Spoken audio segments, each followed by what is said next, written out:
আল্লাহ রাব্বুল আলামিন বলেন, কুল ইন কুনতুম তুহিব্বুনাল্লাহ, হে নবী আপনি মানুষদেরকে বলে দেন, ইন কুনতুম তুহিব্বুনাল্লাহ, যদি তোমরা আল্লাহ তাআলাকে ভালোবাসতে চাও। কাকে ভালোবাসতে চাও?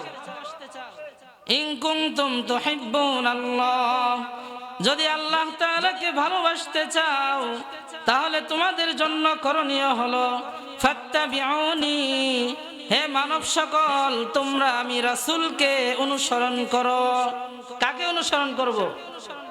ফাত্তাবিউনি, তোমরা আমি রাসূল সাল্লাল্লাহু আলাইহি ওয়াসাল্লামের অনুসরণ করো, আমার অনুকরণ করো, আমার আদর্শকে তোমাদের নিজেদের জীবনে বাস্তবায়ন করো। যদি আমি মুহাম্মাদুর রাসূলুল্লাহ সাল্লাল্লাহু আলাইহি ওয়াসাল্লামের আদর্শ তোমাদের জীবনে বাস্তবায়ন করতে পারো, তাহলে আল্লাহ রাব্বুল আলামিন তোমাদেরকে এমন দুইটি পুরস্কার দান করবেন যার দ্বারা তোমরা সন্তুষ্ট হয়ে যাবে, জান্নাতের অধিকারী হতে পারবে। আল্লাহ রাব্বুল আলামিন বলেন, যদি রাসূলের অনুগত্যকে তোমরা মেনে নাও, তোমাদের জিন্দেগিতে 3.5 হাত বডির ভিতরে তোমাদের আমল আখলাকে, কথাবার্তায়, চলাফেরায়, মানুষের সাথে লেনদেন সবকিছুতে রাসূলের ইত্তেবা করতে পারো, রাসূলের অনুসরণ নিজেদের জীবনে আনতে পারো।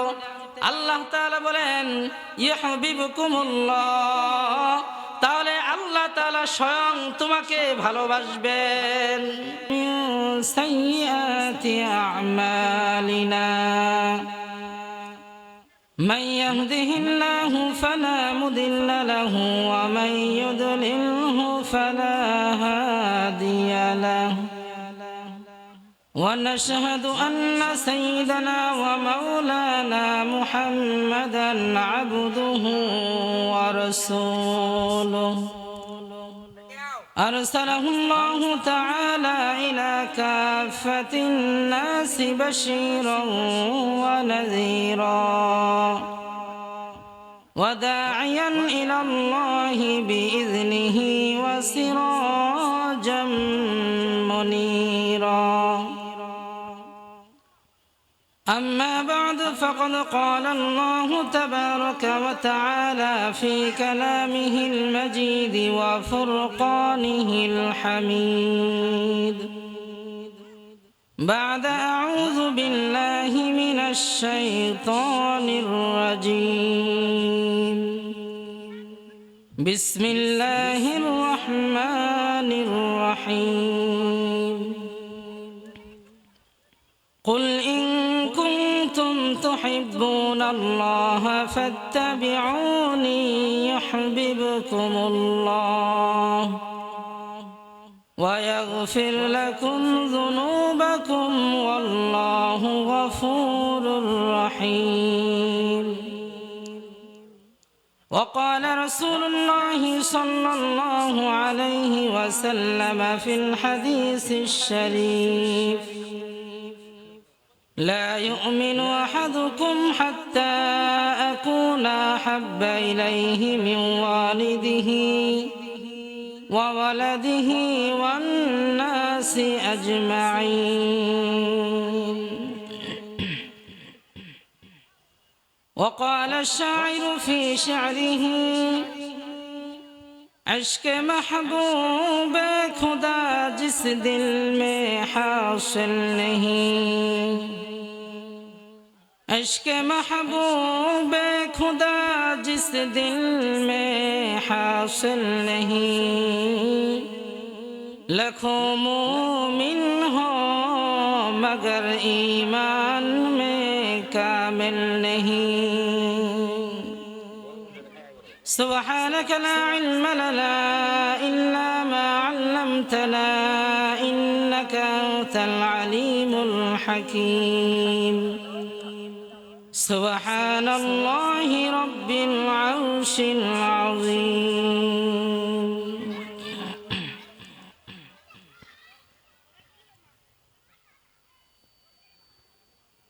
সম্মানিত উপস্থিতি, কোর্ট স্টেশন জামে মসজিদ কর্তৃক আয়োজিত আজকের এই বার্ষিক ইসলামী মহাসম্মেলনের মান্যবর সভাপতি,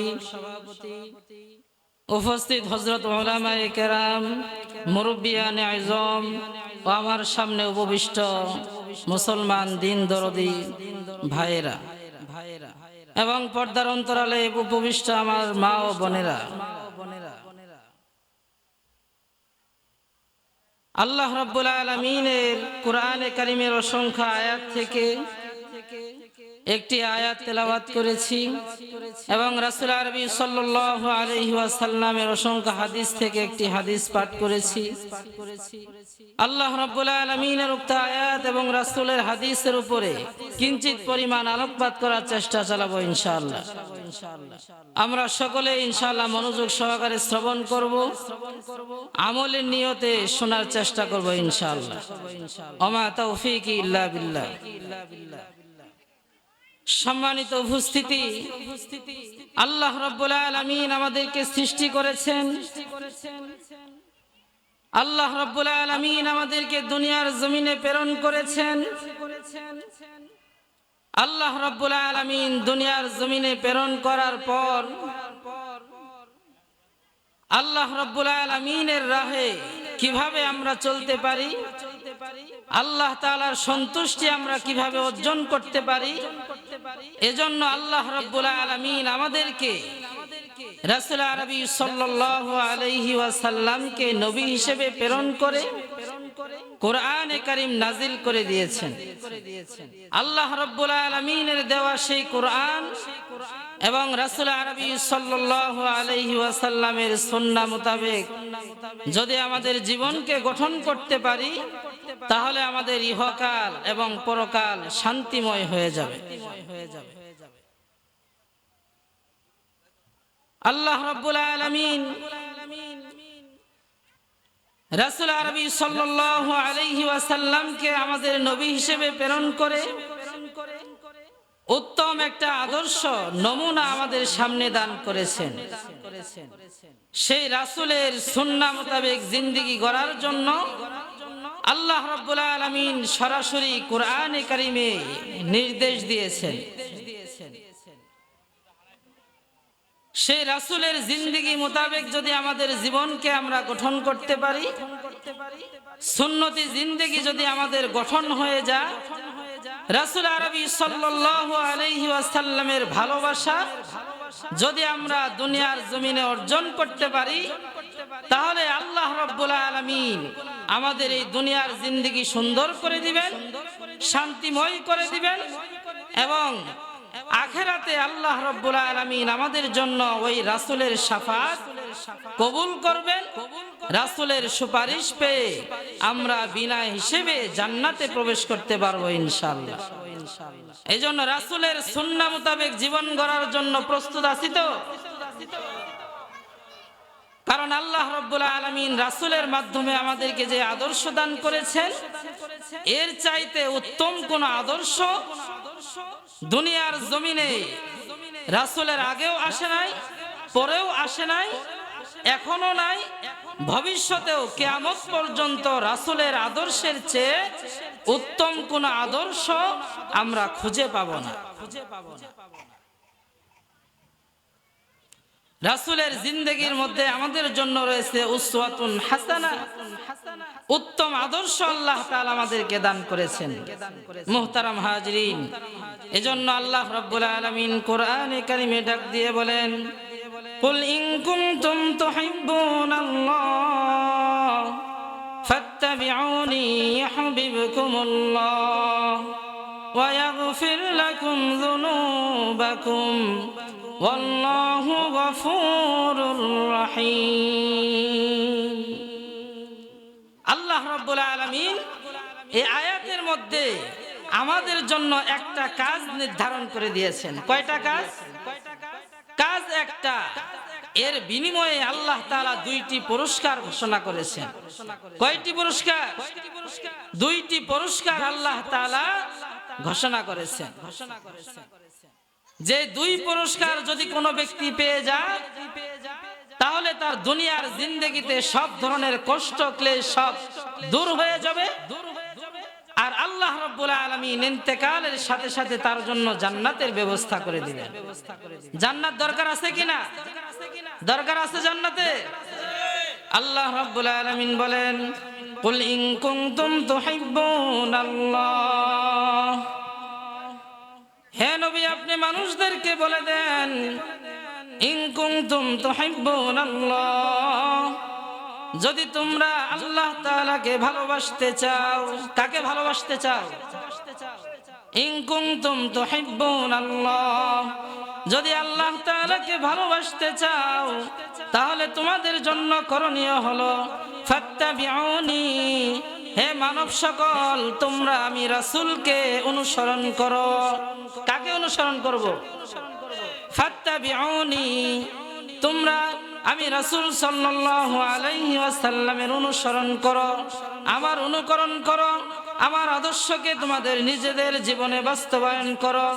যদি আমি মুহাম্মাদুর রাসূলুল্লাহ সাল্লাল্লাহু আলাইহি ওয়াসাল্লামের আদর্শ তোমাদের জীবনে বাস্তবায়ন করতে পারো, তাহলে আল্লাহ রাব্বুল আলামিন তোমাদেরকে এমন দুইটি পুরস্কার দান করবেন যার দ্বারা তোমরা সন্তুষ্ট হয়ে যাবে, জান্নাতের অধিকারী হতে পারবে। আল্লাহ রাব্বুল আলামিন বলেন, যদি রাসূলের অনুগত্যকে তোমরা মেনে নাও, তোমাদের জিন্দেগিতে 3.5 হাত বডির ভিতরে তোমাদের আমল আখলাকে, কথাবার্তায়, চলাফেরায়, মানুষের সাথে লেনদেন সবকিছুতে রাসূলের ইত্তেবা করতে পারো, রাসূলের অনুসরণ নিজেদের জীবনে আনতে পারো। আল্লাহ তাআলা বলেন ইউহিব্বুকুমুল্লাহ, তাহলে আল্লাহ তাআলা স্বয়ং তোমাকে ভালোবাসবেন। ইউহিব্বুকুমুল্লাহ, আল্লাহ তাআলা তোমাদেরকে ভালোবাসবেন। তাহলে বলেন, আল্লাহ তাআলা যদি কোনো ব্যক্তিকে ভালোবাসেন, আল্লাহ তাআলা যদি কোনো ব্যক্তির প্রতি সন্তুষ্ট হয়ে যান, সেই ব্যক্তির কোনো অভাব দুনিয়া এবং আখিরাতে থাকবে? থাকতে পারে? আল্লাহ তাআলাই আমাদেরকে সৃষ্টি করেছেন, সেই আল্লাহ তাআলাই আসমান, জমিন, গ্রহ, নক্ষত্র সবকিছুর মালিক। ওই আল্লাহ তাআলা যদি আমাদেরকে ভালোবাসেন, ওই আল্লাহ তাআলা যদি আমাদের প্রতি সন্তুষ্ট হয়ে যান, তাহলে ফালাহুল মাওলা ওয়ালাহুল কুল, আল্লাহ রাব্বুল আলামিন যার জন্য হয়ে গেল, সবকিছুই তার জন্য হয়ে গেল। আসমান কে বানাইছেন? ফেরেশতা কে বানাইছেন? জমিন কে বানাইছেন? সবকিছু আল্লাহ তাআলা বানাইছেন। ওই আল্লাহ তাআলা যদি আমার প্রতি সন্তুষ্ট হয়ে যান, তাহলে আল্লাহ তাআলার যত মাখলুক সৃষ্টি রয়েছে সবকিছুই আমার তাবেদারি করবে, আমার মতো করে চলবে, আমার প্রয়োজন পূরণ করবে। জমিন থেকে আমি যেভাবে চাবো সেভাবে ফসল উৎপন্ন হবে, আসমান থেকে বৃষ্টি বর্ষণ করবেন। কখন? যদি আল্লাহ রাব্বুল আলামিন আমাদেরকে ভালোবাসেন। আর আল্লাহ তাআলার ওই ভালোবাসা আল্লাহ তাআলা রেখে দিয়েছেন রাসূলের আনুগত্যের মধ্যে। তার মধ্যে ফাত্তাবিউনি ইউহিব্বুকুমুল্লাহ, এজন্য আল্লাহ তাআলা ডাক দিয়ে বলেন, হে আমার বান্দারা, হে আমার বান্দিরা, যদি আমি আল্লাহ তাআলার ভালোবাসা অর্জন করতে চাও তাহলে রাসূলের আনুগত্য। তাহলে এটা হলো একটা পুরস্কার যে আল্লাহ রাব্বুল আলামিন তোমাদেরকে ভালোবাসবেন। আরেকটা কি? যেটা বান্দা আল্লাহ তাআলার কাছে সব সময় মুখাপেক্ষী। দুনিয়াতে যতটুকু মুখাপেক্ষী, এর চাইতে আরো বেশি মুখাপেক্ষী যখন একজন মানুষের ইন্তেকাল হয়ে যাবে। সেটা কি? একজন মানুষের দুনিয়ার জিন্দেগিতে যত কিছুই থাকুক না কেন, যখন তার ইন্তেকাল হয়ে যায় তখন তার সবচাইতে বেশি প্রয়োজন হলো আল্লাহ তাআলার পক্ষ থেকে ক্ষমা পাওয়া, মাগফিরাত পাওয়া, আল্লাহ তাআলার কাছে সমস্ত গুনাহ থেকে মুক্তি পাওয়া। ইন্তেকালের পরে যদি কোনো ব্যক্তি আল্লাহ তাআলার কাছে সমস্ত গুনাহ থেকে মুক্তি পেয়ে যায়, তাহলে জান্নাতে প্রবেশের জন্য কোনো বাধা থাকবে? কোনো বাধা থাকবে না। আল্লাহ তাআলা বলেন, ওই রাসূলের আনুগত্য যদি কোনো ব্যক্তি পরিপূর্ণরূপে করে, তাহলে আমি আল্লাহ তাআলার পক্ষ থেকে তার জন্য রয়েছে মাগফিরাত, ক্ষমা, আমি আল্লাহ তাআলা তাকে ক্ষমা করে দেব। ইউহিব্বুকুমুল্লাহ ওয়া ইয়াগফির লাকুম যুনুবাকুম। আল্লাহ রাব্বুল আলামিন ডাক দিয়ে বলেন যে তোমরা যদি রাসূলের আনুগত্যকে স্বীকার করে নাও নিজেদের জীবনে, তাহলে আমি আল্লাহ তাআলা তোমাদেরকে ভালোবাসবো এবং আমি আল্লাহ তাআলা তোমাদেরকে মাগফিরাত দান করব। আর আল্লাহ তাআলা যদি ক্ষমা করেন, তাহলে অন্য কোনো ব্যক্তির জন্য কোনো রাজা বাদশা ক্ষমতাধর যতই হোক না কেন জান্নাতে যাওয়ার প্রতিবন্ধক হতে পারবে? কিছুতেই না। এজন্য মুহতারাম হাজরিন, রাসূলের আনুগত্য ভালোবাসা আমাদের জীবনে যতক্ষণ পর্যন্ত না নিয়ে আসব, ততক্ষণ পর্যন্ত আমরা আল্লাহ তাআলার প্রিয় কোনোভাবেই হতে পারবো না। শুধু এতটুকু নয়, রাসূলের হাদিস থেকে আমরা জানতে পারি রাসূল আরবি সাল্লাল্লাহু আলাইহি ওয়াসাল্লামের ভালোবাসা পরিপূর্ণ রূপে যদি আমাদের মধ্যে না আসে, রাসূলের মহব্বত ভালোবাসা আমার দেহের ভিতরে, আমার মনের ভিতরে যদি পরিপূর্ণ রূপে না আনতে পারি, তাহলে আমাদের ঈমান দুর্বল রয়ে যাবে, আমাদের ঈমানটা পরিপূর্ণ হবে না। রাসূল আরবি সাল্লাল্লাহু আলাইহি ওয়াসাল্লাম হাদিসের মধ্যে ইরশাদ করেন, লা ইউমিনু আহাদুকুম হাত্তা আকুনা হাব্বা ইলাইহি মিন ওয়ালিদিহি ওয়া ওয়ালাদিহি ওয়ান নাসি আজমাইন। রাসূল আরবি সাল্লাল্লাহু আলাইহি ওয়াসাল্লাম ডাক দিয়ে বলেন, লা ইউমিনু আহাদুকুম, তোমাদের কোন ব্যক্তি পরিপূর্ণ মুমিন হতে পারবে না। কি হতে পারবে না? ঈমান থাকতে পারে, কিন্তু ঈমানের ক্ষেত্রে পরিপূর্ণতা অর্জন করতে পারবে না। কোন সময় পর্যন্ত? হাত্তা আকুনা হাব্বা ইলাইহি মিন ওয়ালিদিহি ওয়া ওয়ালাদিহি ওয়ান নাসি আজমাইন। যতক্ষণ পর্যন্ত আমি রাসূলের ভালোবাসা তার অন্তরে, তার পিতামাতা, তার ভাই বোন, তার আত্মীয় স্বজন, তার স্ত্রী সন্তানাদি, এমনকি তার জীবনের চাইতে আমি রাসূল সাল্লাল্লাহু আলাইহি ওয়াসাল্লামের ভালোবাসা তার কাছে বেশি না হবে, তার কাছে অধিক না হবে, যতক্ষণ পর্যন্ত আমি রাসূলের ভালোবাসা তার অন্তরে পরিপূর্ণতা লাভ না করবে, ততক্ষণ পর্যন্ত সে পরিপূর্ণ মুমিন হতে পারবে না। মানুষ তার সন্তানকে কত ভালোবাসে, নিজের জীবনকে কত ভালোবাসে, নিজের জীবনের জন্য ঈমানকে ছেড়ে দেয়। আসলে কি এটা উচিত? না। সাহাবায়ে কেরাম রাদিয়াল্লাহু তাআলা আনহুম নিজেদের জীবনকে বিলিয়ে দিয়েছেন, কিন্তু ঈমানকে ছাড়েন নাই। রাসূলের ভালোবাসা নিজেদের জীবনের চাইতেও তাদের কাছে বেশি ছিল। নিজেদের জীবনের চাইতে রাসূলের ভালোবাসা বেশি ছিল। যুদ্ধের ময়দানে রাসূলকে যখন তীর নিক্ষেপ করা হচ্ছিল, সাহাবায়ে কেরাম রাদিয়াল্লাহু তাআলা আনহুম চতুর্দিক থেকে রাসূলকে ঘিরে ধরেছেন। এমনকি আমরা ঘটনা জানি, রাসূল আরবি সাল্লাল্লাহু আলাইহি ওয়াসাল্লাম যুদ্ধের ময়দানে ভীষণ দুরবস্থা চলে আসলো মুসলমানদের উপরে।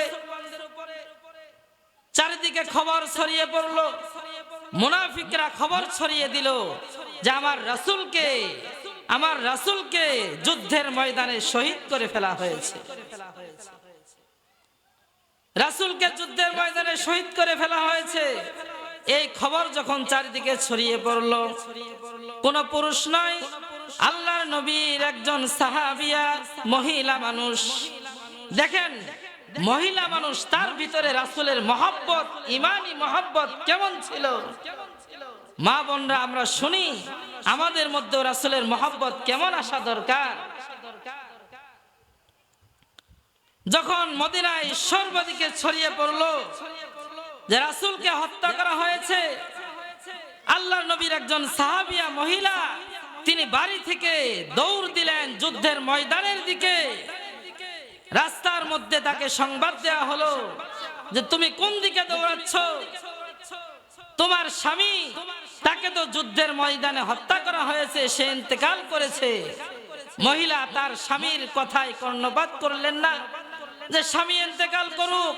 এই মহিলা বলতেছিল যে আমার স্বামীর অবস্থা আমি জানতে চাই না, আজকে আমি এই মুহূর্তে জানতে চাই আমার রাসূলের কি অবস্থা, তাকে শহীদ করা হয়েছে কিনা। এইভাবে তিনি আরো সামনের দিকে দৌড়ালেন। কিছুক্ষণ পরে কয়েকজন মুনাফিক আবার বলতেছিল, হে মহিলা তুমি কোন দিকে দৌড়াচ্ছ? তোমার কলিজার টুকরা সন্তানকে হত্যা করা হয়েছে, যুদ্ধের ময়দানে তোমার সন্তান নিহত হয়েছে, তুমি কোন দিকে দৌড়াচ্ছ? মহিলা বলে, আমার সন্তানকে হত্যা করলেও কোনো সমস্যা নাই, আমার রাসূলের খবর কি, আমার রাসূলের অবস্থা কি, আমার রাসূল সুস্থ আছেন কিনা, তার কি অবস্থা। এইভাবে একের পর এক নিজের আত্মীয় স্বজনের ইন্তেকালের খবরের পরেও তিনি কোনো চিন্তা না করে রাসূলের কি অবস্থা, রাসূলের মহব্বত আর ভালোবাসায় রাসূলের দিকে তিনি দৌড়াতে থাকেন। এবং শেষ পর্যন্ত যুদ্ধের ময়দানে পৌঁছে দেখেন যে রাসূল এখনো ইন্তেকাল করেন নাই, রাসূল এখনো জীবিত রয়েছেন। তখন তিনি শান্ত হন, স্থির হয়ে যান। মুহতারাম হাজরিন, এজন্য আমাদেরকেও নারী পুরুষ যেই হয় না কেন, আমাদের অন্তরে আমার নিজের চেয়ে, আমার সন্তানের চেয়ে, আমার পিতামাতার চেয়ে আমার রাসূলের ভালোবাসা মহব্বত অবশ্যই অবশ্যই যাতে প্রাধান্য লাভ করে, রাসূলের ভালোবাসাই যাতে আমাদের অন্তরে বেশি থাকে, সেই রকম ভাবেই আমাদের ঈমানকে মজবুত করতে হবে, সেই রকম ভালোবাসা অর্জন করতে হবে, তাহলে আমাদের ঈমান পরিপূর্ণ হবে। অন্যথায় আমাদের ঈমান থাকলেও সেই ঈমান দুর্বল, সেই ঈমান পরিপূর্ণ হয় নাই। এজন্য আসুন আমরা রাসূল আরবি সাল্লাল্লাহু আলাইহি ওয়াসাল্লামের ভালোবাসা, তার আনুগত্য, এগুলো নিজেদের জীবনে অপরিহার্য বিষয় করে নেই। আল্লাহ রাব্বুল আলামিন আমাদের সকলকেই সুন্নতি জিন্দেগি দান করেন, রাসূলের ভালোবাসা আমাদের মৃত্যু পর্যন্ত প্রাধান্য দিয়ে চলার তৌফিক দান করেন। ওয়া আখিরু দাওয়ানা আনিল হামদুলিল্লাহি রাব্বিল আলামিন। আসসালামু আলাইকুম ওয়া রাহমাতুল্লাহ।